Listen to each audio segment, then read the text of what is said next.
আসসালামু আলাইকুম friends, mobile tips and trick এই ভিডিওতে আপনাকে স্বাগতম ফ্রেন্ডস। মোবাইলের স্ট্যাটাস বার আপনি কিভাবে চেঞ্জ করবেন, সিম্পল সোজা একটা ট্রিক আপনাকে দেখানোর চেষ্টা করব।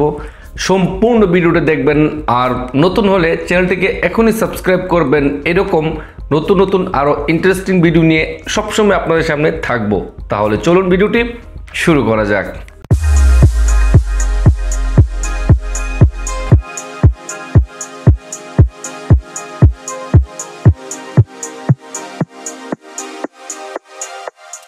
স্ক্রিনে আপনাকে স্বাগতম। প্রথমে গুগল প্লে স্টোরে চলে যাবেন, উপরে লিখবেন notification bar photo and apps, দেওয়ার পরে এরকমভাবে চলে আসলে একদম দ্বিতীয় আপনি যেটা দেখতে পাবেন এখানে একটা ট্যাপ করবেন, করে এটাকে ডাউনলোড করে ফেলবেন। আমি ডাউনলোড করে ফেলেছি সময় বাঁচানোর জন্য। তারপর ওপেন করবেন, ওপেন করার পরে এরকমভাবে ওপেন হবে। এখান থেকে আপনি দেখতে পারতেছেন স্টার্ট, আপনি স্টার্টে একটা ট্যাপ করবেন। এরকমভাবে অনেকগুলো পারমিশন চাইবে, আমি সবগুলো পারমিশন দিয়ে দেবো একে একে। আপনি এরকমভাবে পারমিশন দিয়ে দেবেন, ব্যাকে যাবেন, এটা অ্যালাউ অন করে দেওয়ার পরে আবারও পারমিশন চাবে, আবার নিচে গিয়ে আপনি আবারও এখানে অন করে দেবেন। অন করে দেওয়ার পরে আবার ব্যাকে চলে যাবেন। এখানে ব্যাকে যাওয়ার পরে দুইটা অপশন চলে আসবে ফ্রেন্ডস। প্রথম হচ্ছে নোটিফিকেশন বার, তারপর স্ট্যাটাস বার। আমি এখন নোটিফিকেশন বারে চলে যাব। নোটিফিকেশন বার যেতে হলে আপনাকে এখানে ট্যাপ করতে হবে, স্ট্যাটাস বার হলে এখানে ট্যাপ করতে হবে। এখন আমি এখানে একটা ট্যাপ করব। ট্যাপ করার পরে কিন্তু ফ্রেন্ডস এরকমভাবে স্ট্যাটাস চলে আসলো।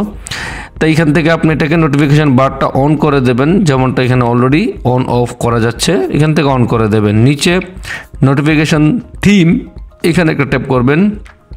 এখান থেকে এই যে দেখতে পাচ্ছেন এখানে গ্যালারি, আপনি এখান থেকে একদম ইজিলি গ্যালারি থেকে ট্যাপ করবেন, করে এখান থেকে চুজ আপনার গ্যালারি থেকে একটা ফটো নিয়ে নেবেন, যে ফটোটা আপনি চাচ্ছেন সেট করতে। আমি এখান থেকে ফটোটা সেট করব। ক্রপ করতে পারেন একদম ফ্রি। ক্রপ করার পরে এখান থেকে নিচে টিক চিহ্ন থেকে ট্যাপ করবেন, এটা হয়ে গেল। আর এখানে ইন্টারনেট কানেকশন চাচ্ছে ওয়ালপেপারের ক্ষেত্রে, আমি ওয়ালপেপার দিতে চাচ্ছি না। হয়ে গেল, ব্যাকে চলে যাচ্ছি ফ্রেন্ডস। তবে আপনাকে আমি নোটিফিকেশনটা করে দেখালাম। এখন হচ্ছে স্ট্যাটাস বার, স্ট্যাটাসে আবার এখানে ট্যাপ করব।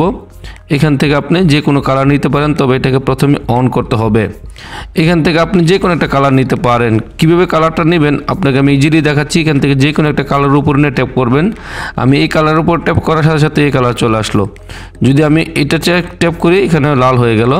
তো আমি এটাকে পছন্দ করতেছি, তারপরে সেট। উপরে দেখেন আমার নোটিফিকেশানটা কিন্তু চেঞ্জ হয়ে গেল, একদম ইজি। লক্ষ্য করে দেখেন এই কালারটাও চেঞ্জ হয়ে গেল। এটা হচ্ছে স্ট্যাটাস বার, আর নোটিফিকেশান বার হচ্ছে উপর থেকে টান দিয়ে যেটা আসে, এটা হচ্ছে নোটিফিকেশান বার। একদম ইজিলি এরকমভাবে আপনি এটা দিয়ে ব্যবহার করতে পারেন। আর অ্যাপটা খুব জনপ্রিয় একটা অ্যাপ। এরকমভাবে আপনি এটা ফ্রেন্ডস একদম ইজিভাবে করতে পারেন, কোনো টাকা পয়সা দিতে হবে না। অসংখ্য ধন্যবাদ। এরকম আরও ভিডিও পাবেন। কোনো কিছু জানার থাকলে এখনই কমেন্ট করে বলে দিন। আপনার কমেন্টটি আমাদের কাছে অত্যন্ত মূল্যায়ন। ভালো থাকেন, সুস্থ থাকেন। আল্লাহ হাফেজ।